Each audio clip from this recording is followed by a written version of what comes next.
Hello my dear friends, you're on the Military Summary channel, and today we will discuss the situation in Ukraine on the 4th of October. Today we have a lot of very interesting updates, so let's start. First we're going to discuss the North LPR or Svatovo Rubezhnoye Svatovo Kremenная front line, this area. As you can see, according to the Western sources map, the Russian controlled territory moves along the border of LPR. This is the LPR and this is the border, and the Russians control just the territory or the north of LPR. The only town that is not under Russian control is Belogorovka, this one. This is the only bridgehead where the Ukrainians managed to establish during the Liman defense operation or Liman offensive operation if we're talking about the Ukrainians.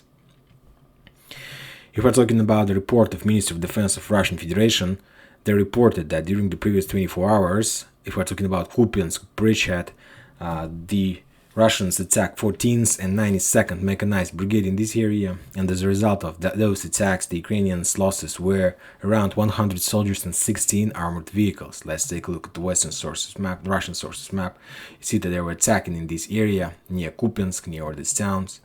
Furthermore, if we're talking about Liman bridgehead, the Ukrainians were attacked in the town by the name of Grigorievka, this one. The Russians attacked the 54th Mechanized Brigade in this area. Furthermore, the Russians attacked near Tarskoye the forces of 66th Mechanized Brigade. And as a result of those attacks, the Ukraine lost around 120 soldiers and 14 armored vehicles. As you can see, the Russian source map has been updated as well. Today, the Russians were forced to leave all towns along the Oskol River. They couldn't establish control over this territory, they couldn't stabilize the front line, and now they are moving in direction of the line that moves from Kremenная, Zhitlovka, then we are going to the north, Svatovo, from Svatovo we are going to the north, and we are reaching the Russian border near Troitska. So this is the area where the Russians are trying to establish their new defense line. And the question is that when the Ukrainians are planning to continue their offensive operation. More and more sources are saying that the Ukrainians are expecting for reinforcement. They're waiting for new, fresh reserves. They're waiting for new armored vehicles and tanks. And this week, I believe, according to the Russian sources, the Ukrainians maybe will try to start another offensive operation in direction of Svatovo. Hardly unlikely that Ukrainians will try to attack Kremenная, this area, because according to the Russian sources, they moved a lot of forces in this area, a lot of engineering brigades, and now they're building a real fortification, but not those one that they used to build during the on the Balakleya-Izum bridgehead. Also today we got another update, and if you remember a few weeks ago I told you that the Russians are collecting forces in Belgorod region. This is Belgorod region, this one. So the Russians are collecting their forces on this line. And today the United Kingdom intelligence reported that the Russians are not in a very hurry to use these reserves. I believe that the Russians expect when the Ukrainians are planning to start offensive operation in direction of Svatovo, Nizhny Duvanka, when they will be engaged in the combat, and at the same time the Russians will start counter-offensive operation from the north, trying to cut and encircle the Ukrainian forces who is located on this bridgehead. It's according to United Kingdom intelligence. Maybe it's some kind of speculation, who knows. To tell the truth, I haven't seen any pictures or video confirmation of Russian forces in this area, but I believe that if we have this updated, I believe that maybe something like this is happening. Also, we will understand about the situation from the Ukrainian actions, because I believe if Ukrainians knows that the Russians are there and they're just expecting when they will start offensive operation in direction of Svatovo, I believe they need to think twice or maybe 3 times before doing this, because it's very big risk that they might be encircled, because this will attack in their flank, and this is going to be also media loss if the Russians are able to return back every single town that they lost during the previous Ukrainian counter-offensive operation. Who knows? Who knows? So let's see, and we will see, and we will update the situation.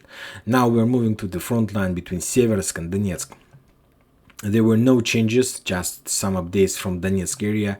If we're talking about Solidar, Bakhmut, the Russians, or to be more precise, the Bakhmut, the Wagner forces are still trying to storm and the Russian sources report that the Ukrainians are moving from this town.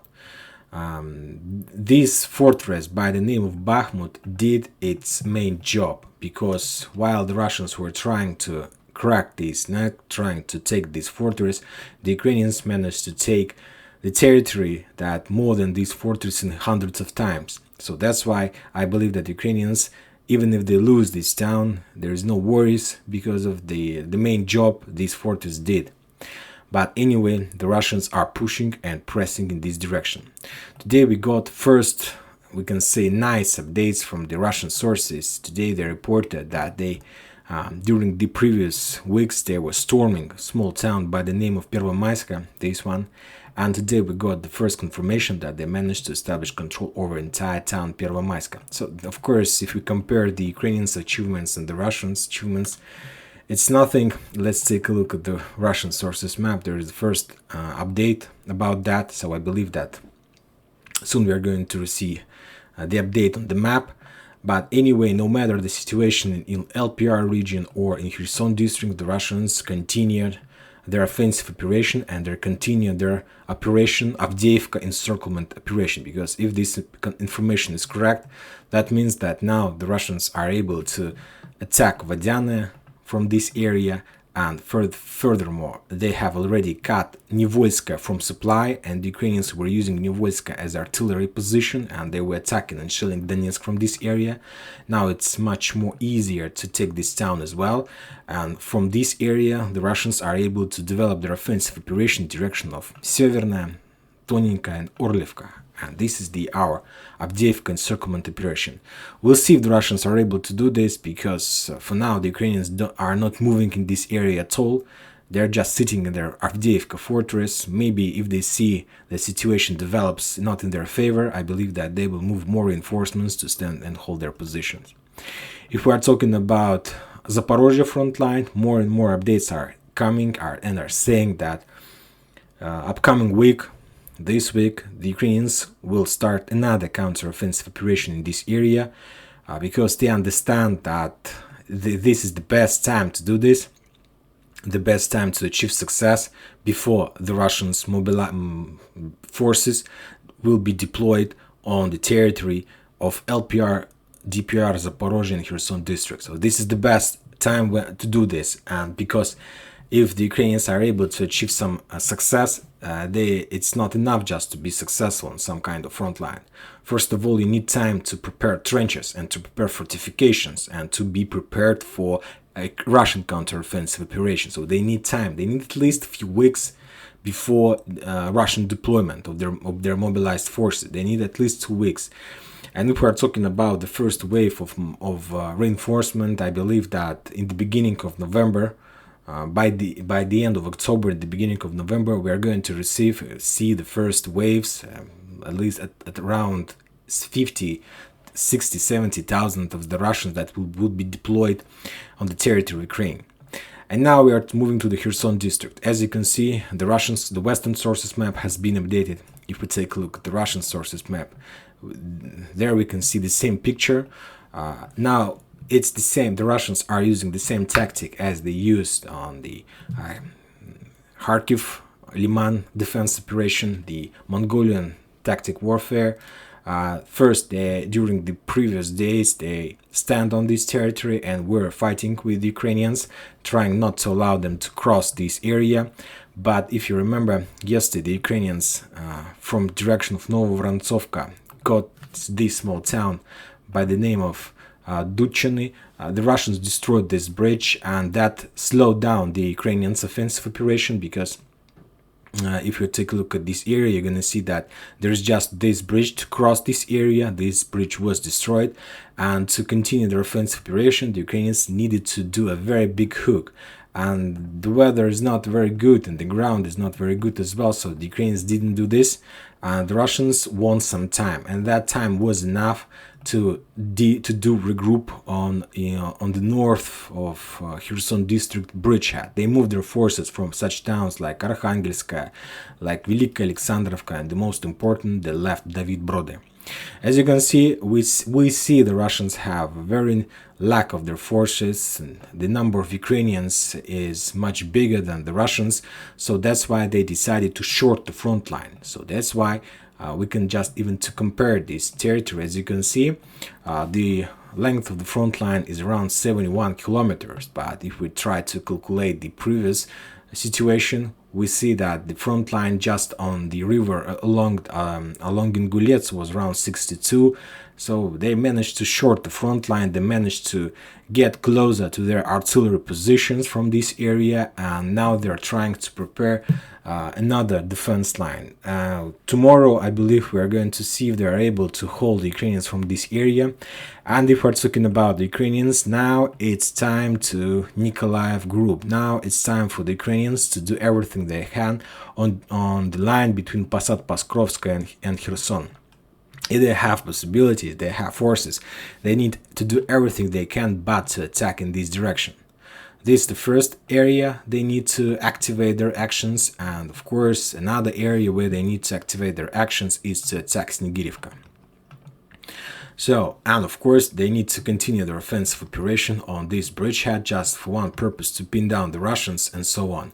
And from all these areas, the most important one is of course Snegirivka, because if the Ukrainians are able to take Snegirivka, that means that they will be able to cross Ingulets River, we can say, from the back of the Russians' bridgehead in this area. And this is the same situation as with the small town Duchiny.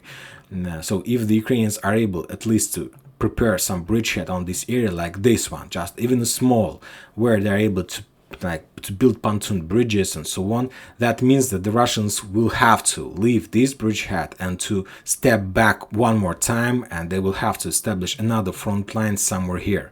So that's why the battle for Snegirivka is the key battle in Kherson offensive operation. To attack Kherson from Nikolaev through Posad-Pokrovsk is just a pin down operation, because Kherson is more important. This is the capital of this region, so that's why the Russians will be forced to move their artillery forces, their intelligence, everything they have, just to secure this town. It's obvious, at least for me. And they will pay less attention to the town by the name of Snegirivka, and with help in this case, the Ukrainians will have a very nice picture, very nice chances to attack this town very fast, as they did during the previous offensive operation. The only bad thing in this area that Snegirivka and it's not the rivers, it's the water that the farmers in this area were using for their farms, for the land, so on. So as you can see, the ground in this area is not so good, and I believe that to use mobile tactic as the Ukrainians were using on the north is not suitable for this ground. But anyway, the Ukrainians need to prepare and need to think how to do this, because if they are able, I'll repeat myself, if they are able to take Snegirivka, the Russians will be forced to move from this front line as well, closer to Berislav and towards Novokakhovka. And this area between Novokakhovka and Berislav is the most important area from perspective of logistic and the further development of anything. Why is that? First of all, because as you can see, the length of the river in this area between Novokakhovka, let's say, and Berislav is around 5 kilometers. And if we move to the southwest, you're going to see that the distance between the rivers is around 300 meters. So we understand that if the Ukrainians are able to take control just over this bank of the river, they need a lot of boats, and we know that Ukrainians do have a lot of boats, and today more and more Russian sources were speaking about the fact that Ukrainians now are planning to activate their marine operation, trying to cross the river and to establish a bridgehead in this area. But as we discussed yesterday, the only thing that Ukrainians are able to do using these tactics is just to establish some bridgehead, but just with the light infantry. I'm not sure that Ukrainians are able to move tanks, armored vehicles on this side of the river, or at least big number of such tanks and armored vehicles. But anyway, light infantry on this bank of the river is not very good, because the Russian forces mainly concentrated in this side of the river. The bridges are destroyed. It will be very difficult to be flexible and mobile and to manipulate with your reserves. To stop this invasion, the Russians will be forced to use the reserves from Melitopol, from Zaporozhye. And if the Russians use their reserves from Zaporozhye, it opens the Ukrainians opportunity to start offensive operation in this area and to pin down the Russians in this area as well. So I believe that the next few weeks we are going to see a massive mess on the front line, where nobody going to understand the real situation, and everything will be in massive massacre and so on, if the Russians are not planning to change something. So if the Ukrainians are able to reach Borislav and to take control over the dam near Novokakhovka, then they will be able to establish pontoon bridges on this side of Dnieper River, and with these pontoon bridges they will be able to send armored vehicles, tanks in endless amounts. So it will be not a problem for them to move as much forces as they can, and then this is going to be a problem. So the main goal and the main purpose of the Russians not to allow the Ukrainians to reach this short or not wide part of Dnieper River. So this is the vital question for them.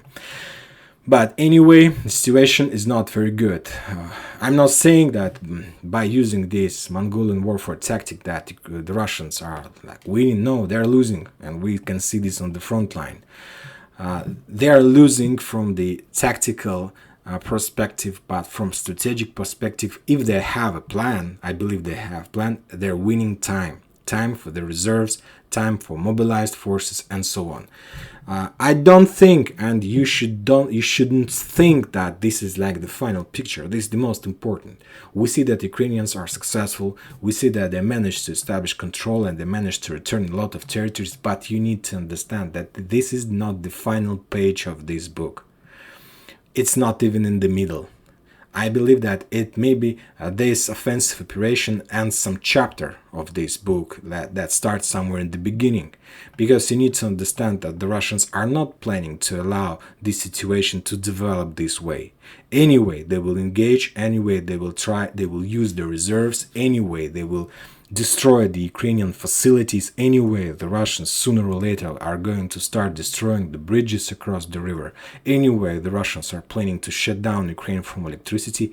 Anyway, the Russians are planning to, to make their war more aggressive than we used to see during the previous offensive operation. Anyway, if we are talking about these republics, all these areas, yesterday we discussed about the stages of adopting of these laws of these territories as the part of Russian Federation, and you won't believe that these areas are not the part of Russia yet, at least till the end of this day, because it's like a very difficult procedure. I've tried to investigate. The Russians at least need to do 5 steps to do this. The first one was, as we discussed, the signing of the contract. The second one is adopting or inspection of these contracts by the judges. The third one is adopting by the laws.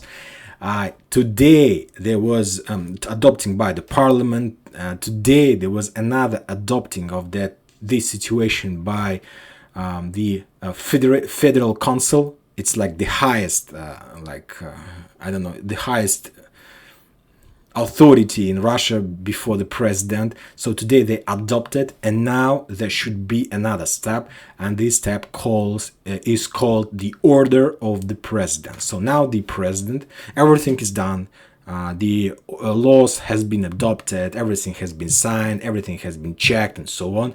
And now the president needs to make an order, and the order should be something like this.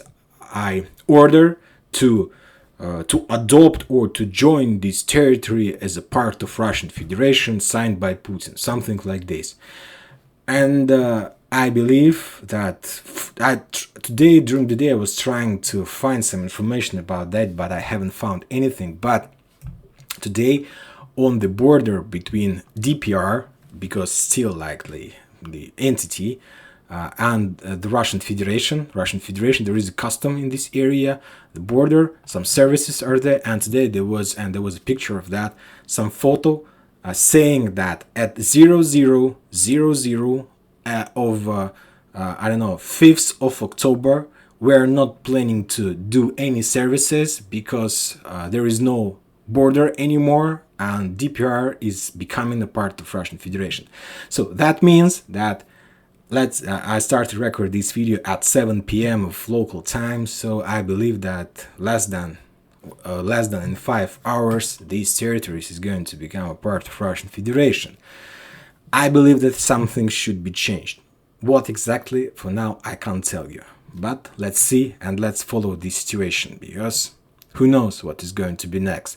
Who knows what Elon Musk does know because of his yesterday tweets. Maybe he knows something. And that's it for today. Military Summary channel reminds you to condemn any violence in Ukraine. Thank you for watching. Subscribe to my channel, put your likes, join my Patreon, and have a good day. Bye bye.